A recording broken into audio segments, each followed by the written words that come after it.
Hello everyone, it's Chris from Garage Times, working on a mid-2000 Chevy Silverado pickup with the main brake line. It's like 1/4 inch in diameter that runs from the ABS module back to your rear differential area where it ends up splitting off here. So this is going to talk about a couple things since last couple videos and shorts have been brake line related. So here we go. Again, this is a mid-2000 Chevy. I think this brake line arrangement that they did was like the same for like 10 to 15 different years. So I'm sure yours may look like this. On the back here, your brake line, let's just go over here. It splits here in the back. Once that 1/4 inch brake line comes all the way back here, it comes back to this fitting here, and it splits off into two smaller 3/16 inch sized brake lines. And I might not have mentioned it in my other videos, but if you're kind of wondering like what size brake lines you got, just get yourself a dial caliper and put it on there, and it should give you the decimal measurement in there. And like I think 3/16 is like 1.8 something and some change, but your 1/4 inch will be, you'll have a decimal for that. And both of those are all the different types of brake lines. You just can convert them. This obviously is split here to the 3/16, connects to the rubber hose that goes up to this fitting here, which this is where my brake was. There's the brake line there. I ended up just bending her back and getting her out of the way though, but really crusty. And that was that 1/4 inch size brake line main that comes from the ABS module back here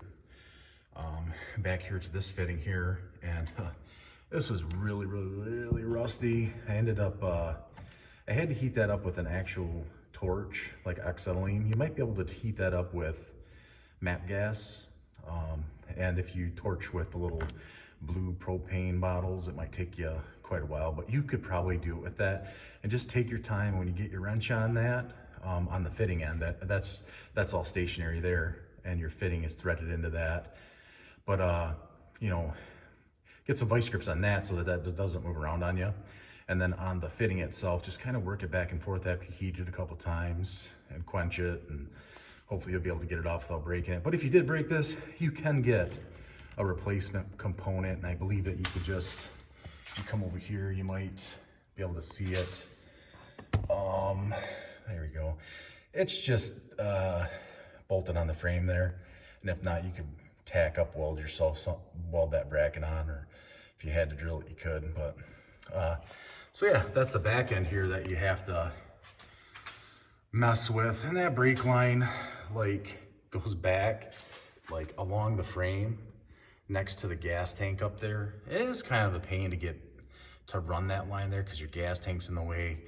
This stuff's all done without all your box on, and at the factory they got all kinds of room. So that's where we're gonna try running it. Let's go look at the ABS module part of it, because that is really food for thought. This is gonna be good to know too. Let me get over here. Just bear with me. Oh, there we go. And let's make it light up here. Lighting's everything. So, I don't know if you can see it from there, but it's gonna be that upper right one. And you do not have a lot of room. I'm actually gonna try to get a better angle on that. Let's see here. Well, maybe I can do it like this. Well, it is kind of hard to see, but it's gonna be your upper right one there. There we go. Again, I apologize for the light, but you can come over top of the frame and hit that upper right one. So like there's 1, 2, 3, 4. These are all the lines that are going to the front of your vehicle, and there's one line that's missing that I've already taken out. That is in that very upper right corner, and there you go. It is actually really hard to see. I apologize. There you go. Maybe that's better.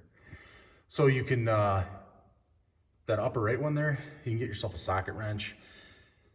And what I do is, because you could put a line wrench on there or a box end, but you gotta work it back and forth. And I did not heat this. I just worked it back and forth gently over and over again to break it loose. It was pretty rusty, the line and the fitting. And, but again, not a lot of room. So what I recommend doing is, since you're replacing this line, I just cut the line with a pair of side cutters. Just cut that line off to where you can get a socket over top of the line and then over top of the fitting. Use yourself a deep well, or if you can cut that line back enough to the fitting, you would just use a regular size socket, super fine tooth socket wrench, ratchet wrench. You might just get a feather of a click enough to where you can move it back and forth to just slowly work it out. It does take quite a while.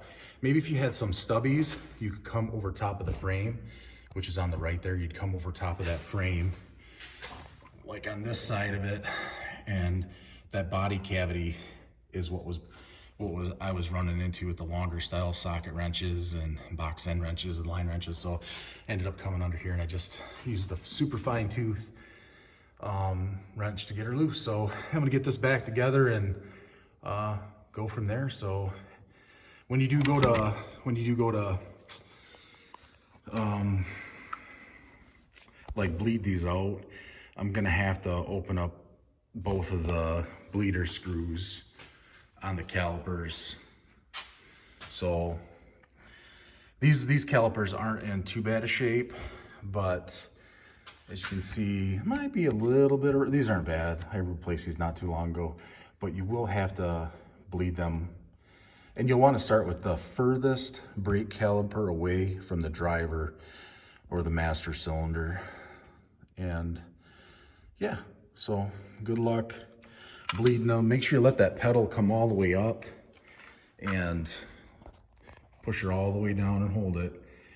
That's the only thing I've ever had with an issue with these. I had somebody that wasn't as experienced helping me, and they were, you know, pumping the brakes for me and holding them while I was bleeding them. Well, they weren't letting the brake pedal up all the way, so I was like, I'd get everything tightened back up, and I'm like, man, why do I got no brakes still? But you got to make sure that whoever's pumping them brakes, they push down, hold it. When you're ready for them to release it, that they let it all the way up. And you can use your scan tool if you got one to do an ABS module, mechanical bleed on it, an automated bleed. But you know what, I have done that as well, but really I've let it gravity bleed and then had somebody pump the brakes for me. Works out really good. Never have no issues. So all right, man, good luck. Hopefully this helps. Hopefully it was interesting. You guys keep wrenching. Any questions, let me know. Talk to you later. Bye.